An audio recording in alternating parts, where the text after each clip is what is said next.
I don't know what that means. I don't think it happens. I don't think it. Okay. I think it's actually you know what, a what's word. the date on this? I think that's going to be. Oh.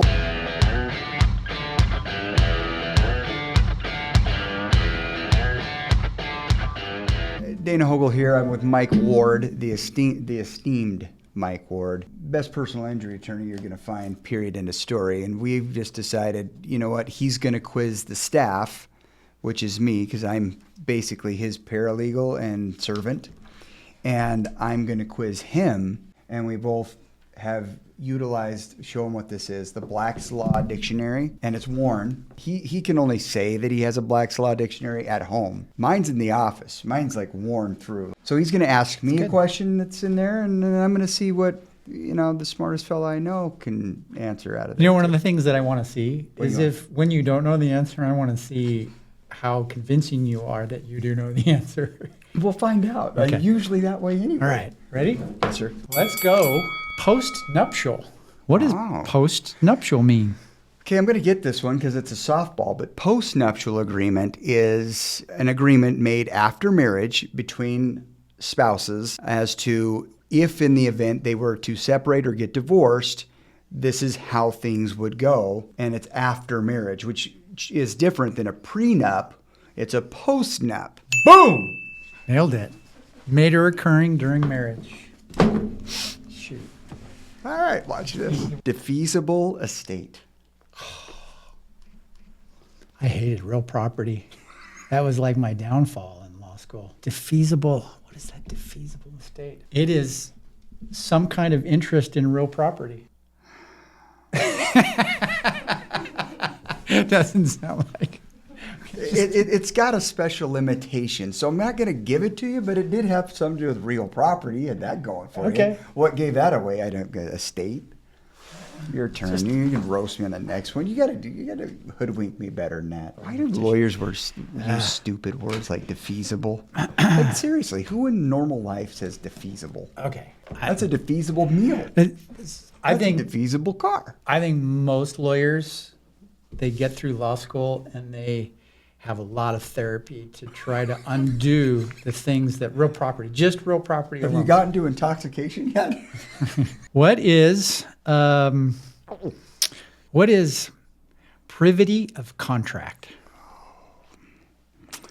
Well, okay, that's easy too. I mean, privity of contract is just kind of like parity in college football. It's like, okay, privity means that it has a certain thread of continuity to it. So the people that are in this contract, there is, what's it called again? Privity. Privity to these people, meaning they are all.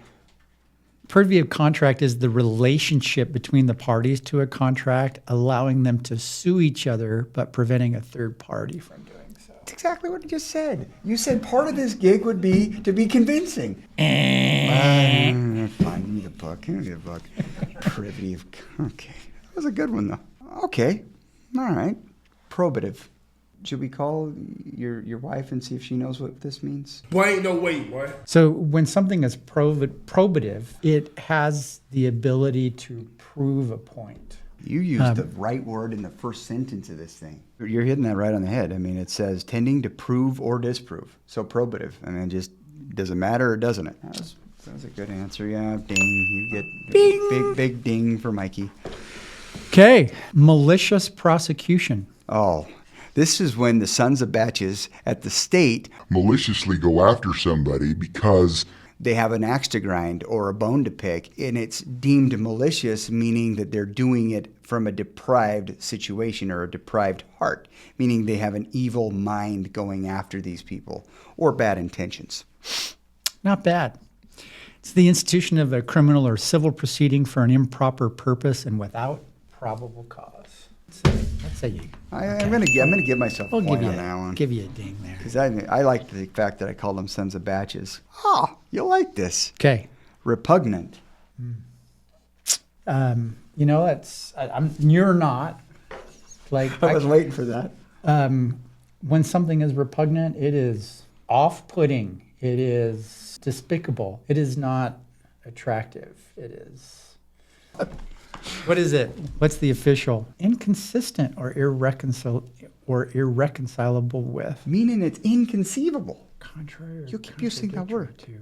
That's I do not think it means what you think it means. Oh, so it's not just kind of off-putting. It's contradictory. I'm still giving you the point. I appreciate it. Close enough for government work. Generous. Jurisprudence. Oh boy, that's a great one. All right, jurisprudence means fairness. It means what is right, what fits, what is correct, and I cannot be getting waved off. I'm getting waved off? Wow, what the Sam hell does it say? You know, it's kind of interesting because I am a doctor of jurisprudence. And yet we don't even know what it means. This is not good. Jurisprudence, originally in the 18th century. Might be the reason. The study of the first principles of the law of nature, the civil law, and the law of nations. More modernly, the study of the general or fundamental elements of a particular legal system, as opposed to its practical and concrete details. The study of legal systems in general. The study of legal systems in general. But I got a great one, and it's very, very, very, let's say, hip. Deportation. Cuando alguien está deportada? Yeah, cuando alguien está aquí ilegalmente. Okay. You know what? I think that I don't know what that means. I don't think it happens. I don't think it. Okay. I don't think it's actually you know what, a what's word. the date on this? I think that's going to be. It's dated. Okay, we can't do this political crap. I swear. Why can't we do this political crap? No one's getting deported right now. But I'm just saying, if we put this out there, it's going out. We're to deport is to remove someone from a place. Usually. Nice. You got it right. Like the first sentence. The act or an instance of removing a person of another country. Okay. Emolument. The one word that I know, like the back of my hand, it's when you remove a mole and you meant to actually remove it. So that, it's like an emphasis on the mole removal. It's like, boom, shakalaka. How close am I? Not. Oh. Emolument is any advantage, profit, or gain received as a result of one's employment or one's holding of office. So it's your compensation. Oh, emolument. Yeah. When am I going to get my emolument this month? Mistake of law. So a mistake of law is distinguishable from a mistake of fact.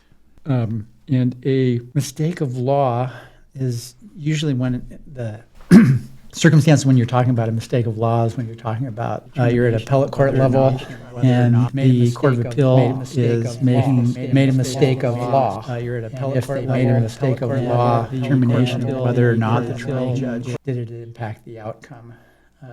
Okay, I'm going to construe your answer as correct because it is. But mistake of law, a mistake about the legal effect, which is exactly what you were saying. But a mistake of law for us lay people are kind of like, okay, I didn't realize that this was so.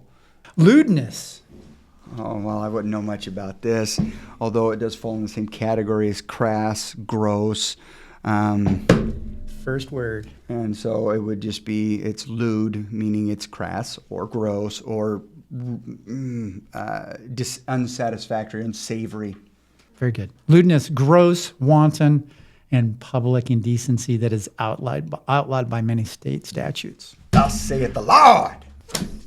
I got that right. Oh, you're going to like this one. Loss of bargain.